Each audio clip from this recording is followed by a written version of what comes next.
Kanang nabitay nangutana no nga kung ikaw na nangalagad wala ba yun kuno mga problema og pagsulay. Igsuon inunti ka. Mas prone pa sa mga pagsulay ug kasakit ang mga tao nga nangalagad sa Ginoo.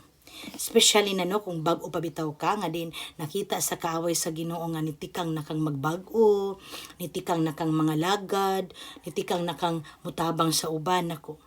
Mangita yug pamaagi ang kaaway sa Ginoo nga iyatang harangan. Bali usa pa lang tikang sa ato burag 7 na ihadaan. Yun atang giharangan ug ang harang ni ana mao nang unok-unokon tag mga kasakit, mga problema, mga pagsulay. Ug lahi ra ba yun na siya very bright kung nakita niya kung asa tawik asa taluya diya ta niya tirahan aron dili ta makakonsentrate sa atong pagpadayon sa pagbag-o ug pagampo ug pagmatarong mo nang awareness lang, di ba?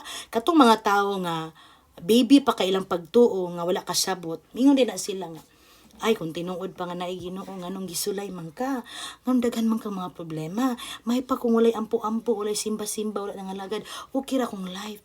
Ay of course, alan man hilabtan ka sa kaaway sa Ginoo. Nga wala man ka nagmahal sa Ginoo na busy makas makalibutanon. Tabangan pa kaniyang mabisi kanunay aron dili na ka makadangop sa Ginoo. Ayaw mo kalimot igsuon nga ang kaaway sa Ginoo ang dautan ang yawa muhatag sa nagkwarta og bandi. Pwede sad niya pada tuon. Pwede sad na siya muhatag na tog kwarta. Tabangan pa tanyang mabisi ta kanunay aron dili na ta mudangop sa Ginoo. Ngano mudangop pa man ta sa Ginoo nga naa naman ta. Beware ta ana. Pero kamong nangalagad, kamong dunay pagtuo sa Ginoo, kamong mga tao nga may nampuon, kontra yun mo niya. Hit kay niya ng mga tao nga naay duty ang pagtuo sa Ginoo.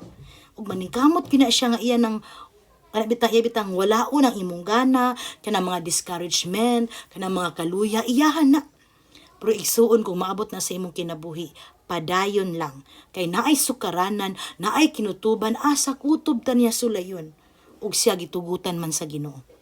Nga sulayon sad ta para to test nga makita sa Ginoo kung kita bayoy iya sa Ginoo.